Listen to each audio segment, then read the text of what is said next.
Good morning, everyone.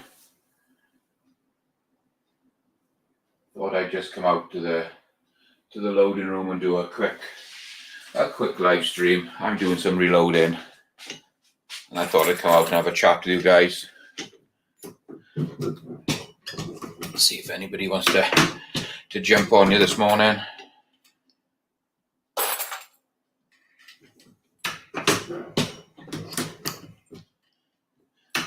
Hi there, Gene. Good morning to you, sir.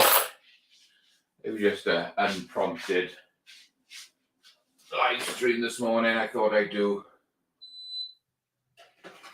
I've had a few comments come up on my some of my videos, and I thought I'd address them this morning a little bit.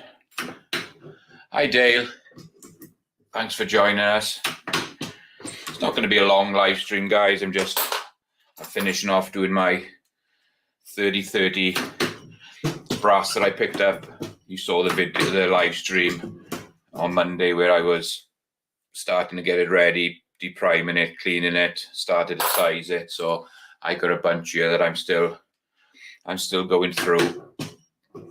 I'm almost done, and then it'll be going in the cleaner, get them cleaned up, and then the live stream on Monday, we're going to go through trimming. I'm going to actually go through using the new Henderson precision trimmer I got, and we're gonna see how that goes. How you doing, AR? Good to see you, Elliot. That one is a bit tight being sized, but you can see it's still sized right, just above the bottom cut and below the top cut. So that's pretty much perfect. See if a couple more jump on, and I wanna talk to you guys about some of the comments now that my channel is beginning. It's growing a little bit and closing in on 500 subs, and I started doing live streams, and some of you might already have it. You've obviously got the haters, the people coming on that leave the crappy comments, which they're perfectly entitled to do. We're putting ourselves out there.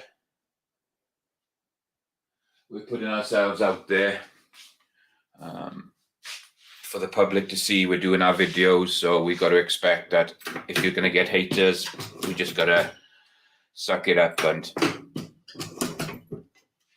just carry on and think of the good guys that leave us comments. So the biggest thing that I wanted to talk about today, guys, well, obviously, while I'm reloading as well. So since starting doing the live streams a few weeks ago, and like I said, my channel is slowly growing.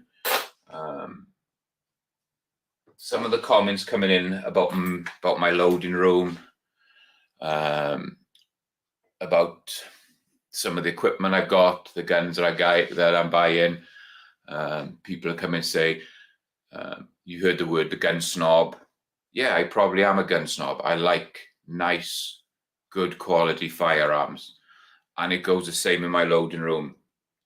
If I can't buy what I want to buy, a piece of equipment or a press or anything, if I can't buy it, I'm not going to buy something cheaper just to do something that I'm not going to be happy with. When I come out here, this is my little haven. I love being out here. I spend hours and hours out here, and I come out here and I want to be working on stuff that I enjoy working on.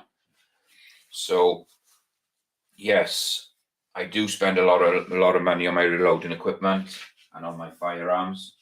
And yes, I probably am a gun snob or a reloading snob. But it's the way I am. It's the way. So I'm just going to see if I can read some of these comments.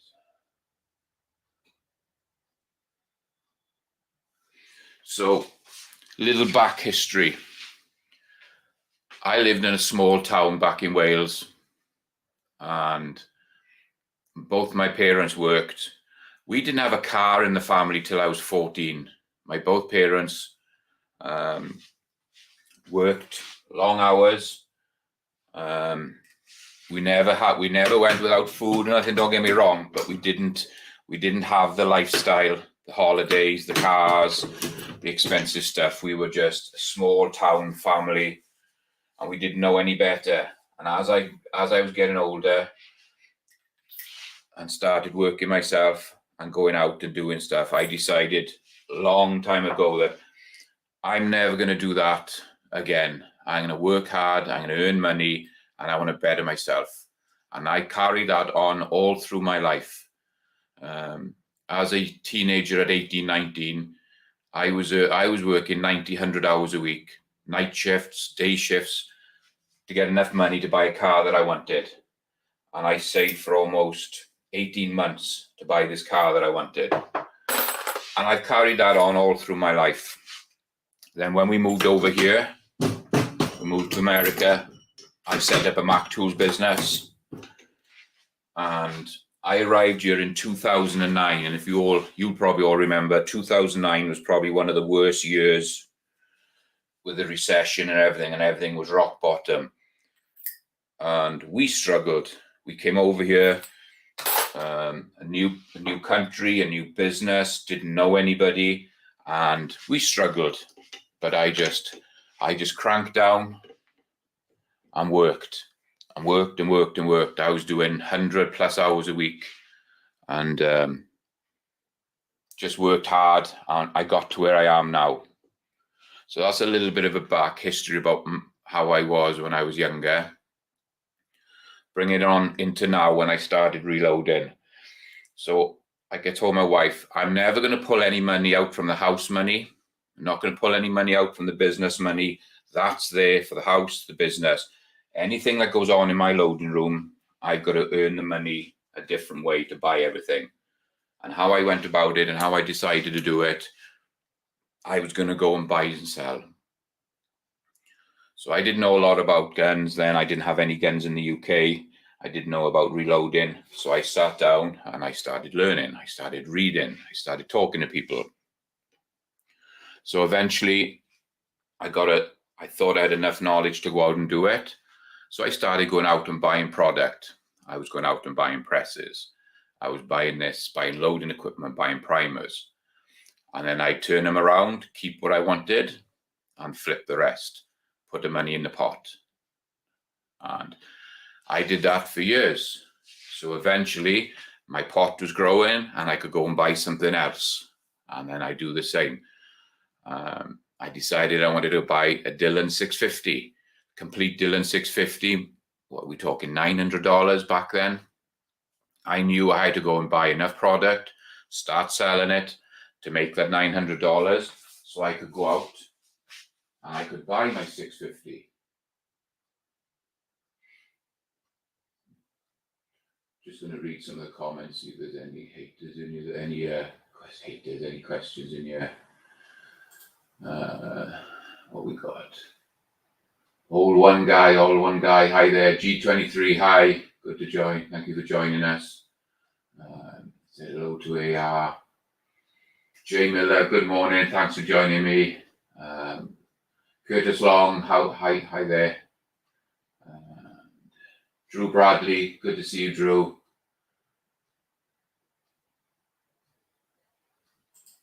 What does he put up there? Hi all, you fantastic people. How are you all? I'm Makwan. I have enough faith that you are doing well and healthy and learning something new and clever at least once a day. It's a great comment, Drew. It's a great comment. Chris, hi Chris. Chris from 740's joined us. So it's not really secret, but I'll tell you some of the things that I do that used to help me build my loading room the way I wanted it. I'm pretty much where I am. I keep watching reviews and videos on new stuff, but I got the presses I want. I got the amp annealer that I wanted. I just bought that Henderson precision trimmer. I bought my FX 120 scale with a V4 powder trickle on it. So I'm pretty much where I want to be. All I'm doing now is just developing and developing. So what I tend to do, guys,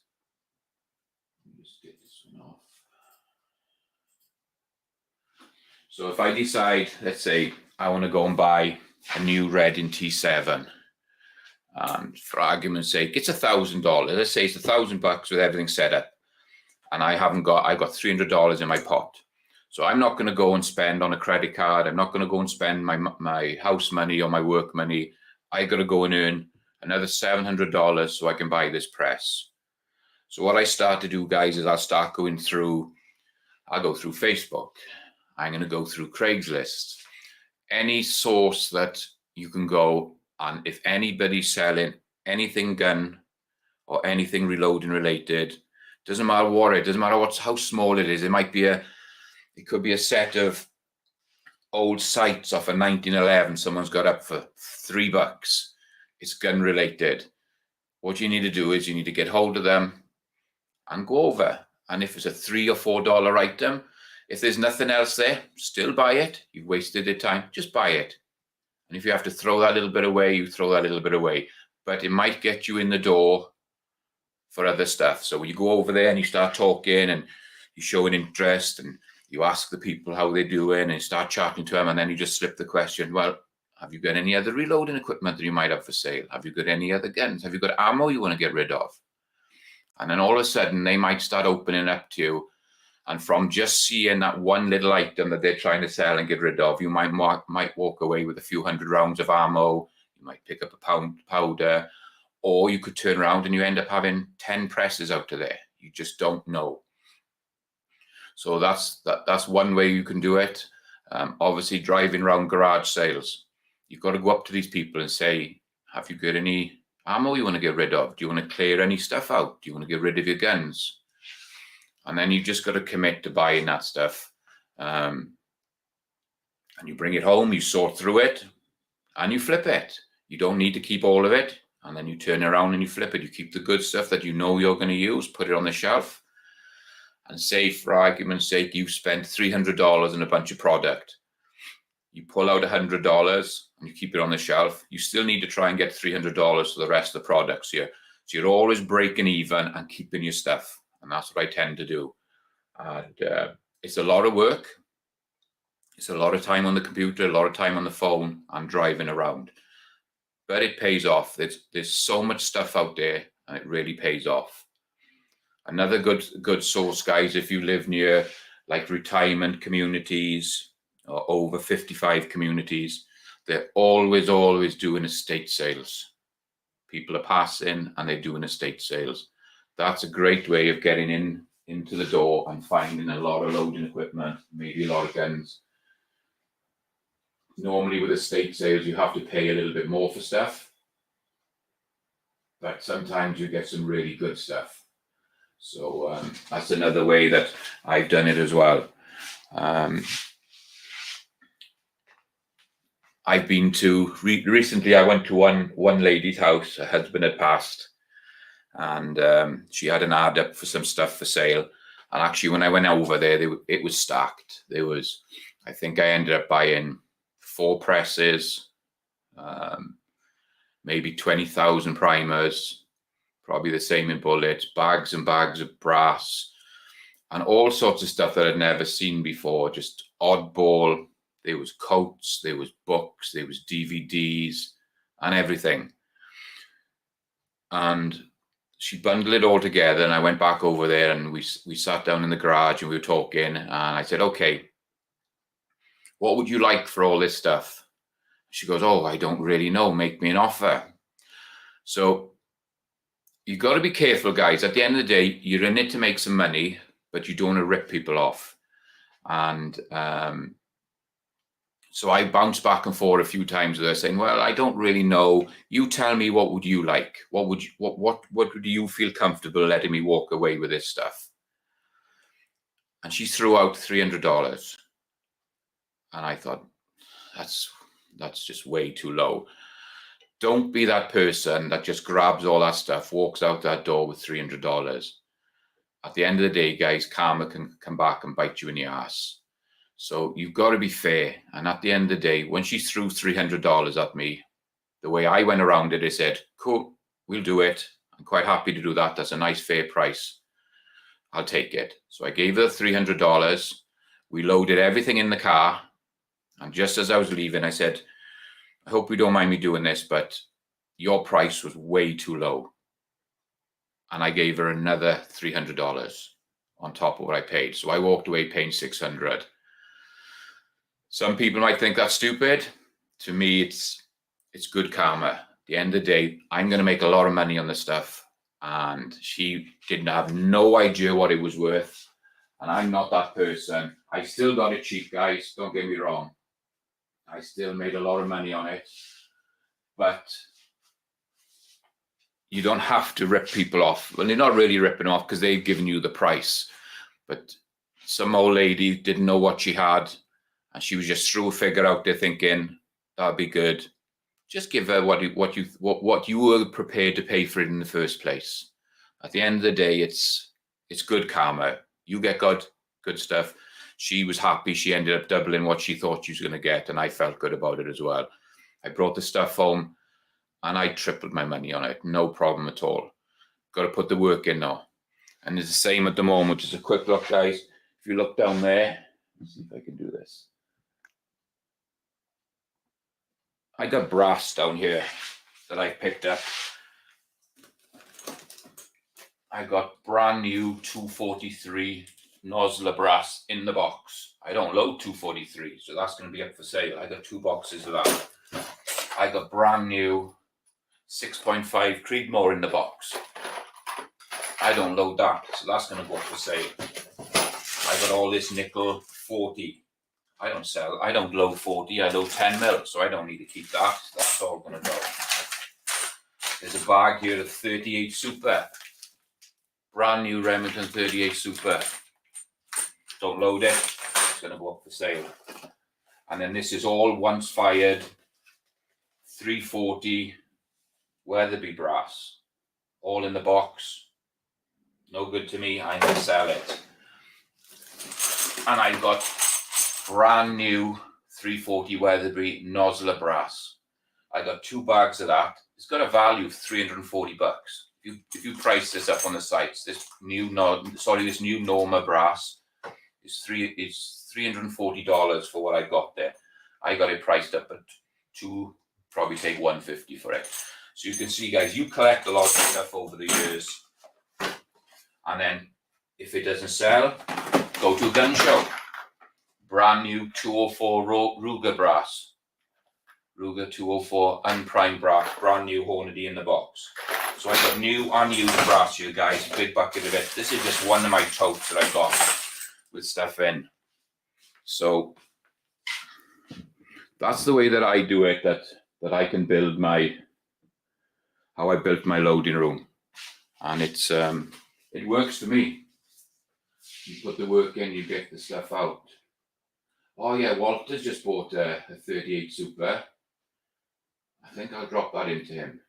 I'll send that to him. I think he'd like that. It's brand new, so I'll just send that to him. He's been good to me. He helps me out a lot, so I'm going to send that to him. I think he'd be happy with that. Krabby Turtle, thanks for joining in. It's only going to be a short one today. I'm just talking a little bit about me and how I built everything up. Piker 64, Info Brothers, good to see you guys. Thanks for joining us. Just skim back and have a quick look.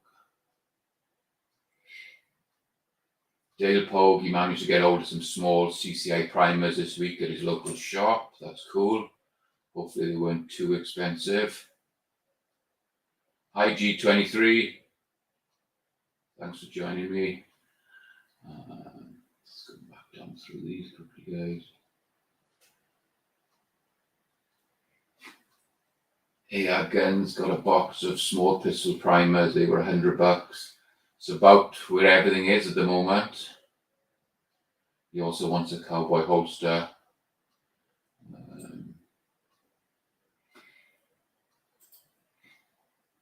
Very good haul, Macman.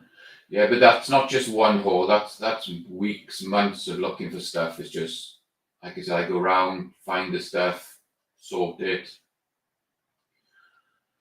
Vanessa Kitty, I think I saw there as well. Hi, Vanessa. Yeah, hi, Vanessa.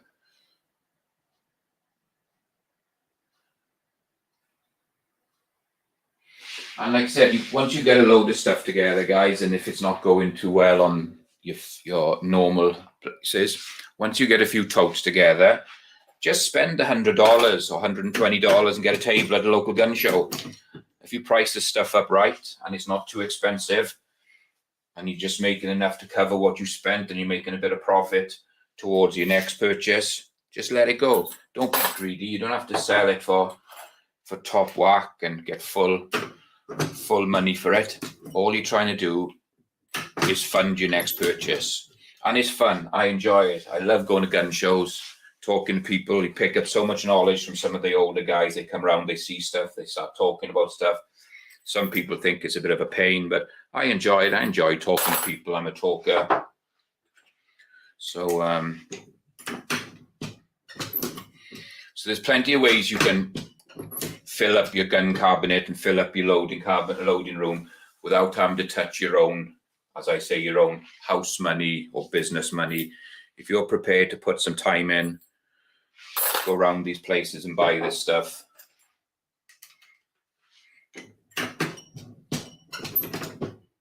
it pays off. And like I said, I enjoy it. I love doing gun shows. And then I'm lucky with my job as well, out on the truck. I see a lot of people every day, and I got signs up in my truck. Anybody got guns for sale? Anybody selling ammo? Anybody selling loading equipment? I got a couple of little A4 size pieces of paper up, and if anybody jumps on the truck and they see it, we start talking about it, and it's another way into getting in the door to finding stuff. So like I said, guys, the reason I brought this up this morning, it was just I've started to get some of the haters coming on saying different things on on comments on live streams and on some of my videos, and I understand people. There's a lot of jealousy out there, and it doesn't need to be. They can do what I'm doing. It's easy enough to go out and start buying and selling stuff to make some money on the side to fund your hobby. I'm sure everybody does it in one way or another. I just went into it a bit heavier than normal because, like I said, I like nice stuff, and I wanted a lot of nice stuff in my loading room. There's a few people coming out. I think Vanessa says she likes going around garage sales and looking for stuff. It's fun. You can go out on a Saturday morning with your wife, drive around, take some coffee with you, and just go from house to house to house. You don't have to spend there long. You just have a quick look to see if there's anything gun related as you walk in, and just ask the people behind who's doing the sale, have you got anything like this for sale? If they say no, just say thank you, have a great day, and walk away. And they might turn around and say, oh, I got a couple of items I was thinking of getting rid of. And once they say that, as long as you have cash in your pocket and you're ready to go, you can normally do the deal. It's but as a lot of people say, cash is king. You can't go to these places without having money in your pocket. You've got to be prepared to carry some money. And going back to a comment I said earlier that I don't use money from the business. I have borrowed money from the business. I've gone somewhere and it's been a huge haul, and I might have had, say, $1,000 in my pocket, and it ends up being 2,000 or 3,000 to buy everything the guy's got. So I go home, I leave a deposit with the guy, I go home, grab some money, go back, and then pick up all the stuff. And I make sure the first few items that I sell, all that money goes back into my business. So I'm not actually hurting my house bills, or not hurting my house business or anything like that. And then once I know I've cleared what I borrowed, you're good to go. The rest of the stuff is yours. Just go out, sort through it, keep what you want, sell what you don't. And what I'm doing here, guys, following on from my video on my live stream on Monday, I'm just finishing off the 3030 cases. You saw me starting the whole process as a new caliber, and I deprimed them. I was cleaning the pockets out, and now I started doing a few sizing. So I'm just finishing off, because I had about 100, 150 of them. So I'm just finishing these off. Once they're all sized, They're going to go in a tumbler next. They'll go in there for a few hours just to clear the lube and everything off them, make sure they're all nice and clean. And then I'm going to get these ready for Monday night. My live stream Monday night is going to be on the Henderson Precision Trimmer. We're going to set it up to run these, to trim these. They are pretty consistent. If you saw my live stream, but there is a few in there which are a little bit longer. See, they're above the bottom line but below the top line, so they're fitting in the case gauge perfect. So we'll go through on Monday. We'll spend an hour or so going through the live stream, and it's all going to be about the trimming side of it using the new trimmer. I haven't used it yet, guys. I've set it up. It's all ready to go. It's on my bench, so you will with me when I'm cutting my first piece of brass with it, and then we'll see how consistent we can get out of it and how well it does the cutting and chamfering and everything. Hopefully it'll be pretty good. So what I tend to do with this, I'm wiping them down, taking the lube off them, guys, and just checking the odd one in the case gauge to make sure that we're sizing them right. They're coming out perfect. And I like just to wipe the excess lube off them because it builds up in this. These things seem to hold a little bit of the lube. So if you wipe them down a little bit, it just prolongs the life a little bit before you have to actually go in and clean your case gauge. I probably do every maybe 5, every 10 I'll go and check. Just when I feel like if one feels quite tight in the process of sizing it, I will go through and I'll check it just to make sure that it's sized properly and it wasn't sticking up too much. Let's see if anybody else has joined us. Hi Walter, good to see you. I was just showing the guys some of my haul that we had earlier, and I just want to, and someone reminded me that you've just bought one of these. Look what I got, Walt. I got a brand new pack of Remington 38 Super Brass. It has been opened. There might be a couple taken out of it. Looks like it was bought from Cabela's. If you want those, Walter, they're yours. You've helped me out a lot. You found loads of molds for me. And like I said, if you want those for your new 1911, they're yours. I'll send them out to you. I'm going to put them aside. I'll get those sent out to you all. Hopefully you can make use of them.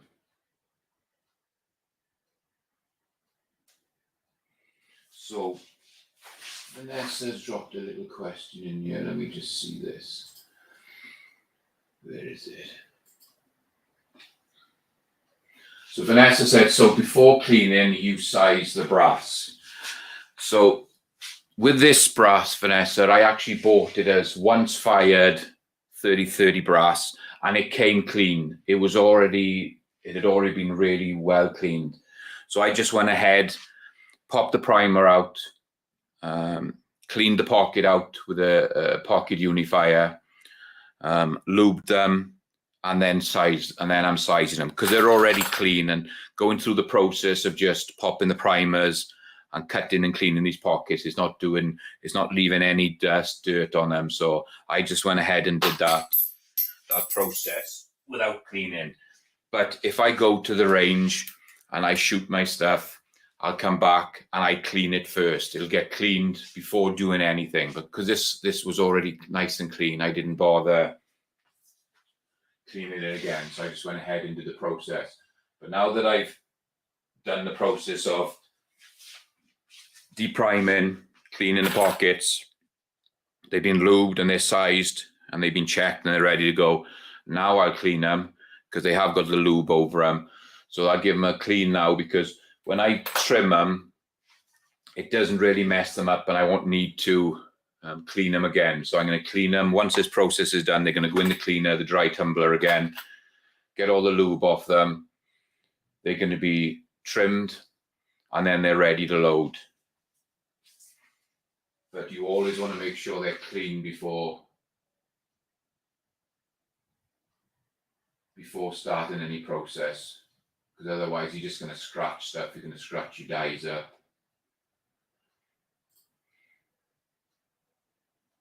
Walter says, sure, I can use them, thanks. You're very welcome.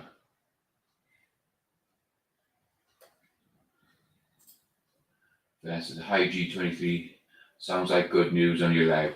That's great news, G. I'm glad you're on the mend and it's sorting itself out. You had us worried there for a little while. And then what does Drew got up here? Some tumbling, sizing, some not, some tumble before sizing and then tumble again after sizing. A lot of work though depends on the desired accuracy, plinking, whatever. Yeah, you're right, Drew. You can clean after every process. I don't tend to. I give them everything a good clean before I start. Or the other thing I'd say, sorry, what I can do as well is if I come back from the range and these have been shot, I deprime them straight away. They'll go through. I use my dirty press. I deprime them on the rock chucker, get them deprimed so the pockets can get cleaned as well. Go through and then I'll use my little uniform tool and clean the pocket out and uniform it, because that's all basically dirty work. So once you've deprimed them, cleaned the pockets, and if they're dirty, then you can drop them in the tumbler, give them a good clean, and come out and do the rest. So there's different ways of doing it. It's important to keep everything clean because you don't want to scratch your dies up, you don't want to scratch your brass up, and everything works so much better when it's clean and tidy. So whatever way you feel comfortable, guys, if you want to clean them after every process, not a problem. But you just find out what works for you, how you like to do it. Everybody's different how they do it, and that's what's great about this game, is just we can just do whatever we want as long as you stick to the main fundamentals. You're good to go. So it's a great question, Vanessa. I hope we answered that for you. So for some of the guys that joined us late, the main topic today was, apart from just doing a little bit of sizing here as well, I was talking about, I'm getting a lot of comments, say not a lot, but I'm having a few comments coming up now with people commenting on some of the firearms I bought, my loading equipment, my loading room. We call them the haters, but they've all got an opinion. And I try and answer them. To be honest, I don't try and get into an argument with them, depending how bad the comment was. If it's a real nasty one, I just delete it. But if it's just on the side of someone maybe having a go, I try and tell them and explain to them what and how I get my money to buy all this equipment. And there's nothing wrong with having nice equipment. There's nothing wrong with spending money, as long as, like I said, as long as you do it the right way. You're not dipping into the house funds or your college funds. You're doing it the way that I do it, where I buy and sell. Just explain it to people, and hopefully they'll turn around. If they don't, some people are just haters. They just want to be there, and they're quite happy knocking everybody. So you see, some of these are quite tight coming out, guys. And I've just noticed, if you can see this, another thing, you can always check in your equipment. Look at that, with the handle on my Redden is beginning to unwind. It's come out about 1/2 inch. It's just about to fall off. So let's get in there. And I just noticed that quickly now. I'm going to get in there now and just tighten that up. Oh, there's a little hex in there.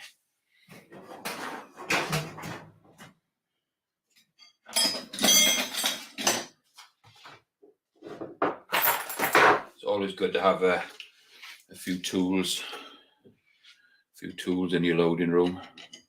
Small.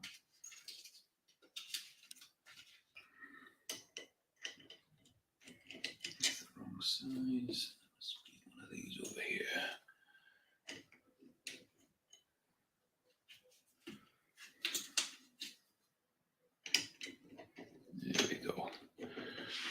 can see, it's just, you can see how much it came out, guys. I can just turn this back in.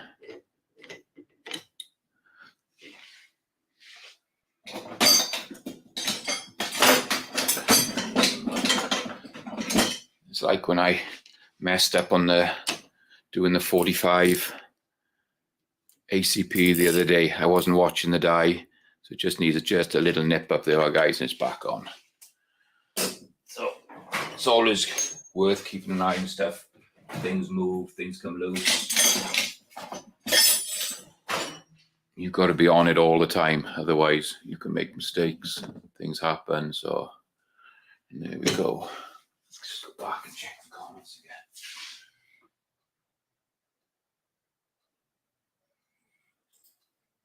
It's a good comment, Walter. Yeah, some folks get really disappointed if you aren't doing things their way. You're right. It's just you got to be able to mix it up.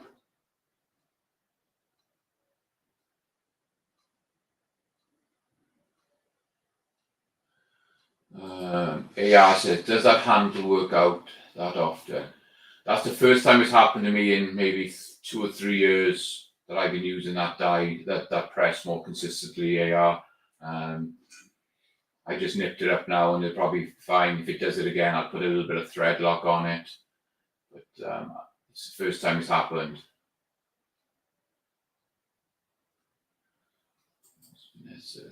I had a college fellow teacher who had to say on learning, there's always more than one way to get to them all. You're right. You were right. You've got to be able to mix it up.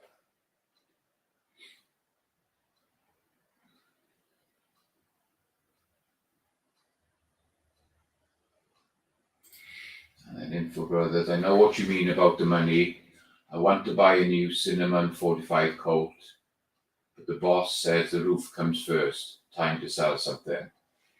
That's the perfect example there, Info Brothers. Just like, you don't want to be touching the house money, your wife's money.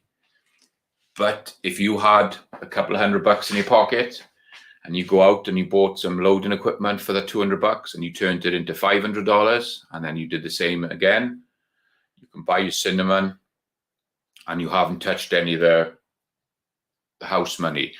But I do talk to my wife and I tell her, before buying anything, listen, I bought this stuff, I've sold this stuff, I got a pot of money. I'm now going to spend $1,000 on this machine. And she turns around and says, well, we really need this. Okay, tell you what you do. Here's half, I'll keep half, I'll go and do some more work, maybe another month or so, 2 months, then I'll buy my gun once I've bought and sold some more stuff. So it is give and take. You've got to work with her. And I let her know when I'm going to do it. And most of the time she says, yeah, that's fine. You've not touched any of our money. Whatever you've done, you've done. Go and do what you want. So it's a good way, like I said, guys, it's a good way to see. That one has got, you can see that. That one's got quite a ding in the top of it. So we can put it through the sizer.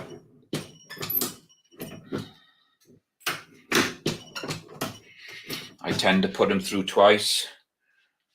And then I will go just wipe the lube off. And then you can just check it. And there you go. Perfect.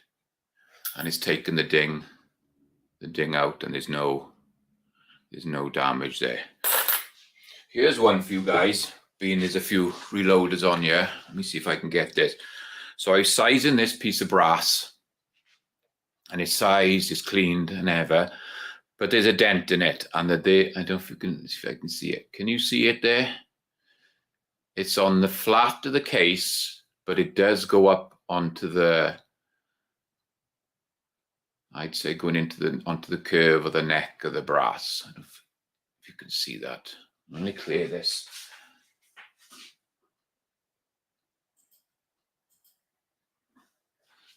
So would you load and fire this one and see if it fire forms out? Or would you just scrap that piece of brass? Can you see? I'm trying to get it so. There. See how it's going just over the curve onto the neck. Sorry, guys, it's just fading out. Let me just see. So I'd like to know your opinion. Throw it, or would that fire form out? See, the rest of it is fine. There's no issue with the rest of it. It's just a piece there. See, it's not a huge dent, but there is a dent there. So what do you think, guys?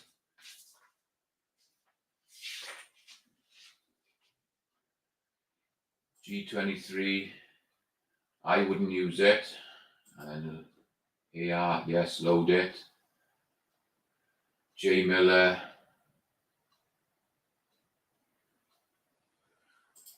Jeez, good juju always comes back to you tenfold. You're right.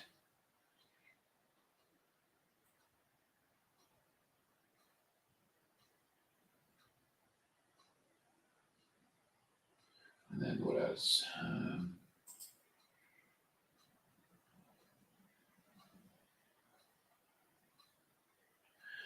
Vanessa says, did you come about by something crushing it? It was already, I think it was already dented or crushed when I picked this brass up, Vanessa, and it's just, I cleaned it and sized it. It's been sized and everything. So I'm just wondering how you guys think about a dent like that. Is it worth trying to fire form it or just scrap it? Jimmy Rodriguez, hi there. Thanks for joining us. I would use it for a test round on the annealer. That's a good idea, because I am going to start annealing this 3030 brass. I haven't bought the adapters yet for the annealer, but that would be a good plan for it. AR says mild load. I'd mark it well and shoot it, pick it up and see how it did. Yeah, that's what I was thinking. I was thinking of just putting it together and trying it. Set it aside. My opinion is possibly split the wedge and fire. My G23, my opinion is that would probably split and wedge in the firearm. That's another, but it's pretty low down on the case. G, it's not near. If it was anywhere near the neck and it wasn't coming out, I probably would just throw it. I just wanted to see how you guys would see. Info Brothers, I would err on the side of caution. Use it as a dummy round. Jose, I hope I'm saying that right. Jose Martinez. Thanks for joining us. I hope I got your name right. I think that's how I pronounce it.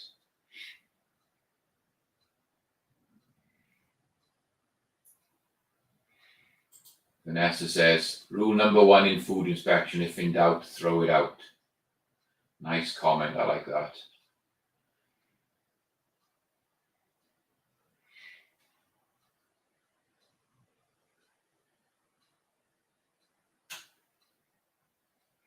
And then Drew says, how tight is the powder load? Is it compressed at all? Wouldn't risk a dented cartridge if you were competing, but for fun, send it. It's not going to be a compressed load. These first loads are going to be, they're going to be quite low, Drew, because I'm going to be casting for these. I want to do my own casting and powder coating for these rounds. So they're not going to be too hot. They're going to be fairly mild rounds. So thanks, guys. That was it was just good to get a mix of what people thought about it.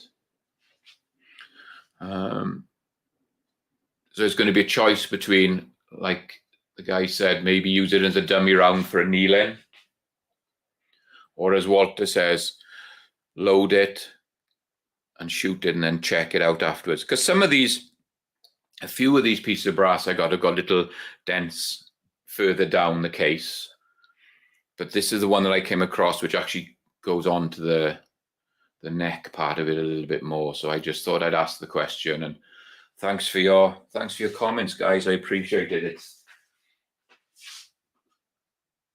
always good to know. Jose got it. Thank you. I hate getting people's names wrong, so I always like to ask.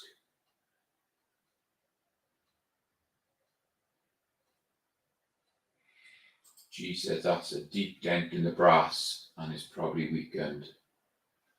Yeah, mixed reviews there, guys. So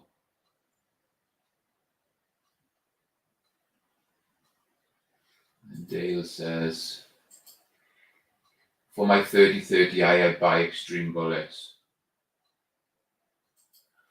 Yeah, I haven't really looked to price up any bullets. I will be honest with you guys, this is a very rare thing for me. When I bought the 30-30, I hadn't had any brass, I didn't have any dies, I didn't have nothing for it. I just picked up the 30-30, and at my local gun shop, I actually bought factory rounds. Unbelievable, I know, but I wanted to shoot this gun, so I went out and bought a couple of boxes of factory rounds, which, again, I'm going to be able to use the brass afterwards, but I wanted to go out and shoot this gun. And as it happened, I've got everything ready, but I haven't got any projectiles yet. So I'm still going to shoot those rounds first because I just want to see what the gun is like. And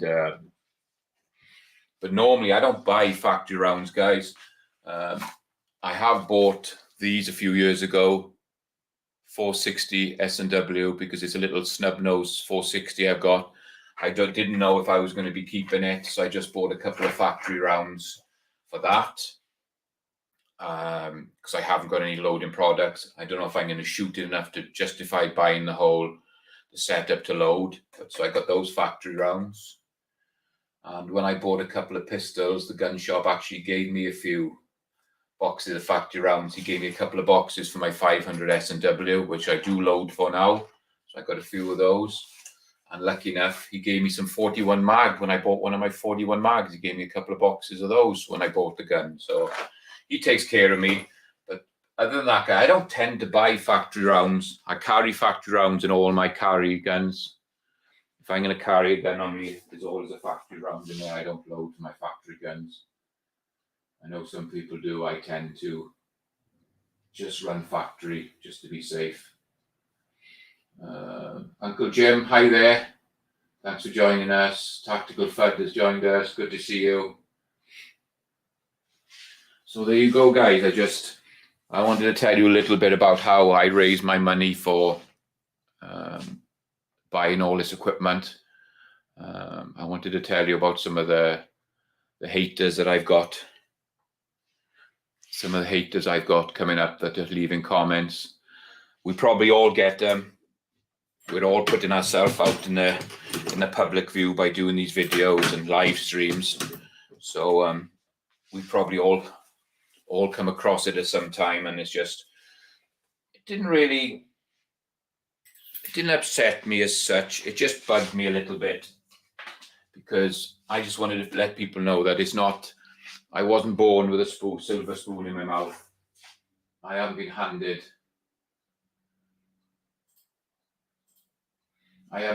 the money. I came from a normal background behind where we didn't have a lot, and then I've worked really hard to get where I am. And if any of you guys don't know, I was a Mac tools dealer in the UK for 6 years, and we decided we wanted to move over to America. And we came here a few times on vacation, and I really liked the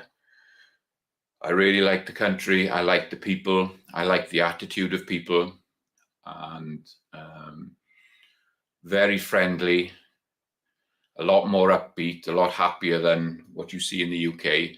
And we talked about it. Me and my wife talked about it for quite a long time, and eventually we decided, let's risk it. Let's do it. And we had a good life in the UK. We had a nice house. We had nice cars. And it was a huge, huge gamble to move over here and start a whole new life, whole new business. And I was the first Mac distributor from the UK to move over here and do it and transfer over. And I think I'm still the only one that's ever done it. It was a 2-year process. I got an attorney involved, an attorney that used to live in the UK. He moved to California. So he was specializing in Brits coming over to set businesses up in here. So we used an attorney. And the amount of paperwork and paper trails these people needed to issue a visa just to get over here. And I understand why people don't do it.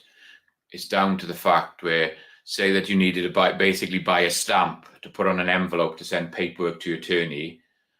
They wanted to know where the money came from to buy that stamp, and you had to show a paper trail. So they ended up having like 6 years or 5 years bank statements from all our bank accounts. They wanted to see where the money was coming from, where I got the money from, how I got the money, how my business got the money. And it was a 2-year process to come over here, guys. And it wasn't cheap. We've been living here now for 14 years. And we've been through the whole process of, we had to renew the visas every 3 years. And at the moment, my wife is just about to get citizenship, probably in the next month or so. And I'm about 6 months behind her. We're both on green cards and we're both to get citizenship. So we'll be all done. But to the point where once we've got our citizenships, it's going to be a 15 or 16-year process. And I'm at about $40,000 in attorney fees, immigration fees, to live in this country legally and the right way. It's going to take us 14, 15, maybe 16 years, and in excess of $40,000 for me, my wife, my daughter, her husband, and my grandson when we moved over here 14 years ago. So we're going to be 40,000 to live this life. And it's a great life, people. It's just, if any of you have lived in the UK and lived in the US, you know how good it is over here, how much better it is over here. The schools are better. The way of life for the children is so much better. They've got on so much better. My daughter and her husband have done really well over here. They've got a beautiful house and they're doing so well. And it's just making the gamble to move over here. So I'm trying to share a little bit about my background as well, guys, on this stream as well. And let me just go back through some of these comments. Uncle Jim says, I bet they don't do vids. Mark, you're probably right. Vanessa Kitty, I do my part to support you guys. And we appreciate you being on here, Vanessa. It's always good to see you. Yeah, Guns, I come from the same background. So you know what it's like to come all the way up through it and working hard to get what you want. Vanessa, glad you decided to come over. Thank you, Vanessa. I really appreciate that. Like I said, it's been great. We're having a great time over here. We love it here. And you do great, and we thank you, Vanessa. You're right there, I are. More freedom here than other places. That's very true. Hobbies Hobo, hi there. Thanks for joining us.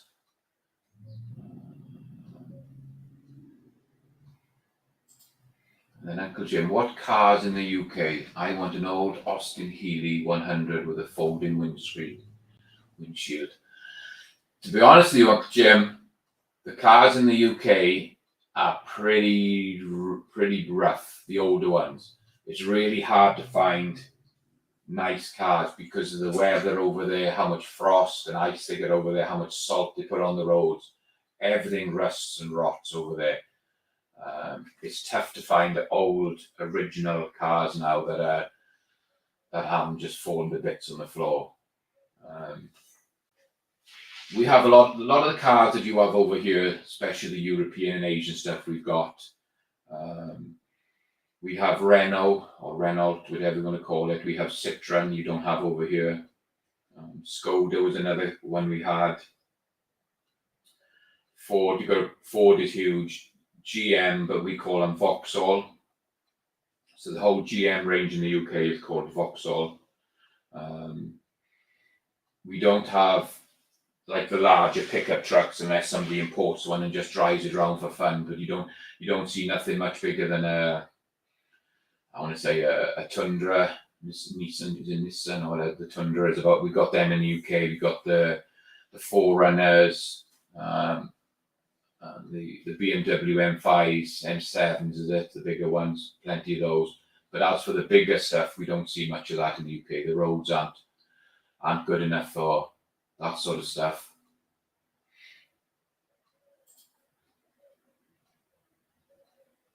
Vanessa says, congratulations on your citizenship. A good friend from Poland, ship in 82 from Poland. Flagged Merchant Marine, yeah. It's a great life over here. It's so much more you can do over here. AR says that's a lot of money. I didn't know it cost a lot. If you do it the right way, AR, you do it how you're supposed to do it. It's not the cheapest process, and it takes a long time. Even now, I'm on a green card. I'm almost out of citizen, so when I get a citizenship, I'll be able to get my passport and I'll be able to vote. But at the moment, I'm not allowed to vote.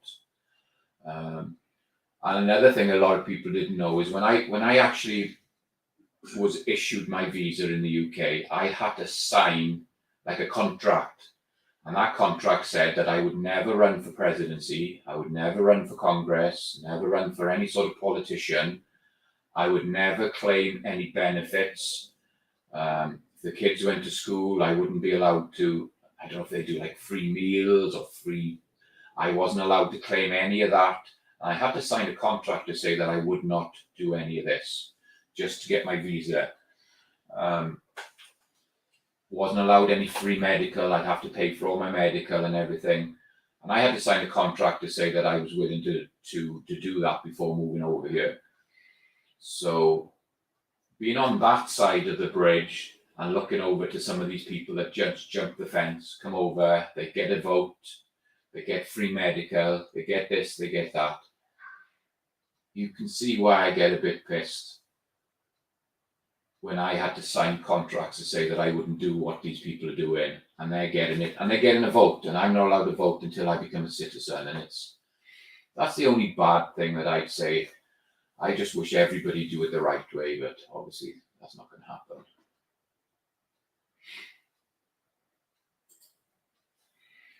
Drew said, I'm glad you're here. You've been a wonderful asset, and all the help I have witnessed in your short time watching you over here. Just a sorry guy. Thank you so much, Drew. I really appreciate that. Said I like to share. I like to talk. I like to mix with people. I like to meet people, and it's if I can give a little bit back, that's all I want to do.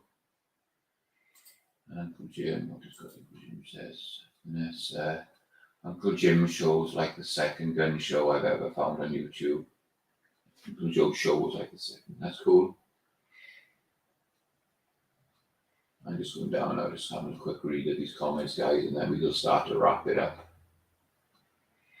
My mum and dad, what's this one? My mum and dad were US citizens, visit family in Africa while pregnant with me.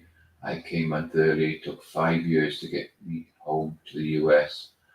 I'm a white African. LOL. That's crazy, isn't it? Just because you were born and they had to go through all those hoops to get you back. That's crazy.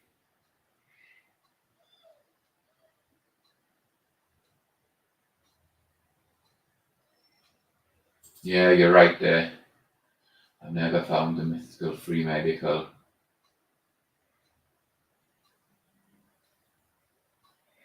Cool. Well, there you go, guys. We're running up to an hour. Like I said, I just threw this stream out there pretty quick. I just wanted to talk to you a little bit about of the reloading I was doing. A little bit about my history. I'm probably going to do a stream one night, and I'll talk a little bit more about coming over here and especially getting into how I got into reloading and everything. And my first purchase, it was a big one to get me into the whole shooting reloading game, probably about 8 or 9 years ago. I'll tell the story of how I did that and got that together. And but I just wanted to bring up and let everybody know that there is haters out there, and don't try and just blast them. Try and talk to them And if talking to them doesn't work, then just let them go. At the end of the day, life's too short on this earth to worry about a few things like that. So I try and get on with everybody. And if we can turn a hater into someone who understands a little bit more what we're doing, that's great. That's all we need to do. And there's still loads of comments coming in, guys. I can see you all.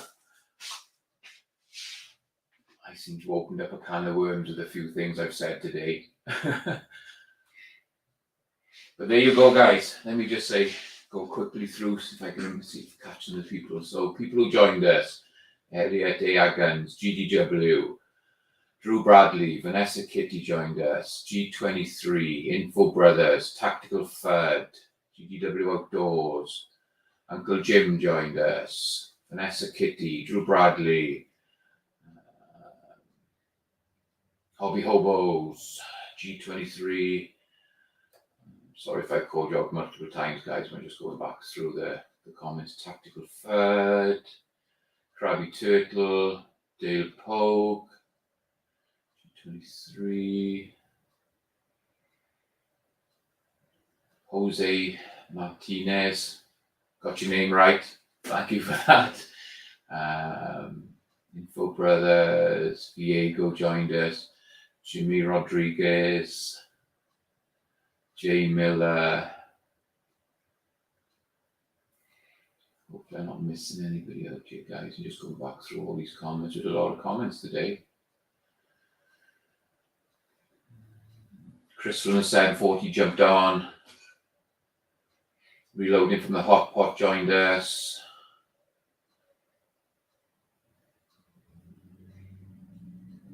I think we're probably Pike 64. Hopefully I'm not missing anybody out here.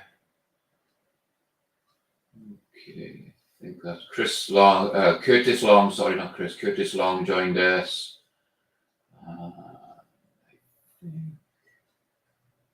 Oily one guy jumped in earlier on. And there you go, guys. I think I caught everybody there.